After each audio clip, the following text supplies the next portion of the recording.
fait exprès sur une affaire, excusez-moi, même mineure, archi mineure, on a fait exploser le Maghreb. C'est ça la situation aberrante qui fait que tous ceux qui ont conscience de l'intérêt stratégique du Maghreb pour ses habitants sont scandalisés. Le Maroc ne transigera jamais sur cette question du Sahara, ce que l'on ne veut pas comprendre. Et ce n'est pas, je le répéterai jamais assez, ce n'est pas le Marzen.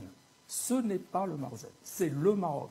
C'est les forces politiques marocaines, toutes les forces politiques marocaines, de la gauche jusqu'à la droite. Et pour de bonnes raisons. Il faut connaître l'histoire du Maroc, qu'on ne connaît pas. Malheureusement, on est dans une ignorance mutuelle. On considère le Sahara comme étant partie intégrante de son territoire. C'est un pays qui a été non pas colonisé, mais morcelé, démembré. Et s'il avait suivi les règles du droit international, le Maroc n'existerait plus aujourd'hui. Donc c'est une histoire particulière que le Maghreb n'est plus. C'est ça qu'il faut déplorer. Et je considère que la politique qui a été engagée sur cette affaire est un fiasco complet, un fiasco militaire, un fiasco diplomatique et un fiasco politique. C'est en Algérie peut-être qu'on manque de courage pour dresser un véritable bilan de cette affaire. L'intérêt stratégique à nous, en tant qu'Algériens, c'est le Maghreb. Tout ce qui peut contrarier le Maghreb doit être écarté. Et cette politique que nous avons menée a amené à la destruction du Maghreb, avec tous les risques stratégiques qui y sont liés.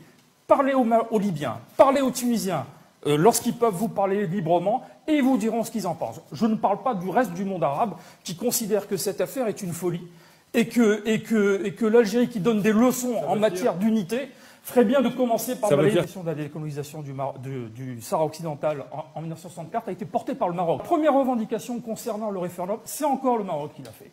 La question n'est pas tellement la question de référendum, c'est la question de qui vote.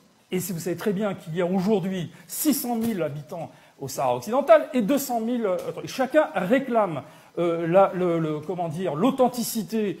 Au recensement de 1975, il y avait 75 000 personnes recensées par les Espagnols. Il y avait une population aussi minuscule sur un territoire aussi vaste. Toutes les manipulations sont possibles.